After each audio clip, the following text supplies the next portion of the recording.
Hello' guys Robin ব্লকে আন এটি নতুন ভিডিঅ' লৈ আপোনালোকৰ মাজত আকৌ আহিছো। আপোনালোকে ভিডিঅ'টো শেষলৈকে চাব। শেষলৈকে চালে আপোনালোকে গম পাব যে আজিৰ ভিডিঅ' মই কিহৰ ওপৰত প্ৰস্তুত কৰিছো বা ভিডিঅ'ৰ আজিৰ বিষয়বস্তু কি, সকলো কথা জনাৰ বাবে আপোনালোকে ভিডিঅ' শেষলৈকে চাব। আৰু যিসকলে ৰবিন ব্লকত আজি প্ৰথম আহিছে তেওঁলোকে প্ৰথমে ছাবস্ক্ৰাইব কৰি ল'ব। তাৰপিছত ভাল লাগিলে লাইক শ্বেয়াৰ আৰু কমেণ্ট বক্সত যায় কমেণ্ট কৰিব। তেন্তে আহক আমি ভিডিঅ'টো চাওঁ। উজনি অসমত বিফল হিমন্ত বিশ্ব শৰ্মাৰ ৰাজনীতি, গৌৰৱ উত্থানৰ উজনিত স্তব্ধ বিজেপি। মুখ্যমন্ত্ৰী চুটিৰালিৰ পিছতো উজনিত ভেটি হৈছে বিজেপিৰ। বিগত নিৰ্বাচনৰ পাছতে হিমন্ত বিশ্ব শৰ্মা আৰু তেওঁৰ ব্ৰিগেডক লৈ উজনি অসমত আৰম্ভ হৈছিল বিদ্ৰোহ। তাৰ আগজাননী আছিল গৌৰৱ গগৈৰ বিজয়। বিগত সময়ত উজনিত বিৰোধীৰ ভোট শ্বেয়াৰ বৃদ্ধি পাইছিল। মুকলিতে হিমন্ত বিশ্ব শৰ্মাৰ বিৰুদ্ধে ক্ষোভ উজাৰিছিল উজনি অসমৰ জনসাধাৰণে।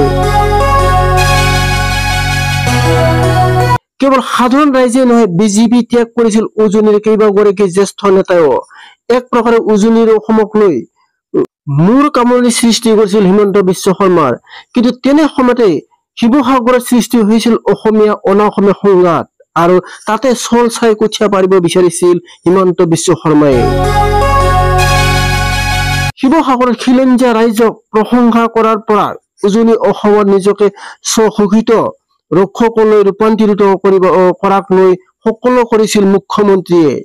তাৰ লগে লগে উজনি অসমত সম্পৰ্ক ৰক্ষা কৰিবলৈ উজনিৰ ডিব্ৰুগড়ত মুখ্যমন্ত্ৰী সচিবালয় মুকলি কৰা হৈছিল। কিন্তু এই সকলোবোৰৰ পাছতো যেন উজনি অসমত চাউল নিসিজিল হিমন্ত বিশ্ব শৰ্মা। অসমীয়া প্ৰতিদিনে শেহতীয়া প্ৰতিবেদন অনুসৰি উজনিত চল চাই কঠীয়া সিঁচাত ব্যৰ্থ হিমন্ত বিশ্ব শৰ্মা। বিজেপিৰ সদস্য হ'বলৈ অপৰাগ উজনি অসমৰ জনতা। যোৰহাট, তিতাবৰ, শিৱসাগৰ 16 দিনত 14,000 হোৱা নাই সদস্য ভৰ্তি। ইয়াৰ বিপৰীতে মৰিয়নি, নাজিৰা, সোণাৰী, দেৰগাঁও বিধানসভা সমষ্টিত বিগত 16 দিনত কোনোমতেহে 20,000 ঘৰ পায় সদস্য ভৰ্তিয়ে। এই কথা অহাৰ লগে লগে চিন্তিত হৈ পৰিছে ৰাজ্যিক বিজেপিয়ে, কিয়নো 26 নিৰ্বাচনৰ পূৰ্বে অসমৰ বিজেপিয়ে ৰাজনৈতিকভাৱে অত্যন্ত গুৰুত্ব সহকাৰে লোৱা নতুন সদস্য ভৰ্তি অভিযান মুঠ আশা ব্যঞ্জন নোহোৱাৰ আঁৰৰ কাৰণ গৌৰৱ গগৈৰ প্ৰতি ৰাইজৰ আকৰ্ষণ বুলি চিহ্নিত হৈছে। উজনি অসমৰ হিন্দু বসতি প্ৰধান যোৰহাট লোকসভা সমষ্টিত দলটোৰ নতুন সদস্য ভৰ্তি অভিযান এনেদৰে স্থিমিত হৈ ৰল। 2026 নিৰ্বাচনৰ পূৰ্বে স্বাভাৱিকতে এই গেৰুৱা দলটোৰ প্ৰতি অকণি সংকেত হোৱাৰ সম্ভাৱনা আছে। ইপিনে কেৱল উজনি অসমেই নহয়, নামনি অসমত মুছলমান বসতি প্ৰধান অঞ্চল বা খ্ৰীষ্টান ধৰ্মৰ বসতি প্ৰধান অঞ্চলতো সেমেকা বিজেপি এই সদস্য ভৰ্তি অভিযান।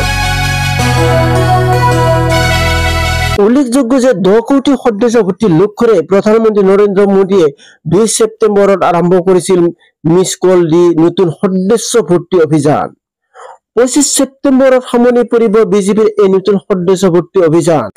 এই অভিযানৰ সামৰণি পৰিবলৈ মাজত মাত্ৰ কেইটামান দিন বাকী থকা অৱস্থাত উজনি অসমত বিজেপিৰ এই স্থিতিয়ে চিন্তিত কৰি তুলিছে ৰাজ্যিক বিজেপি। উল্লেখনীয়ভাৱে কেৱল অসমে নহয়, সমগ্ৰ দেশতে বিজেপিৰ প্ৰতি হ্ৰাস পাইছে জনতাৰ আকৰ্ষণ। হেল্ল' গাইজ, আপোনালোকে চাই আছে ৰবিন ব্লগ ইউটিউব চেনেল।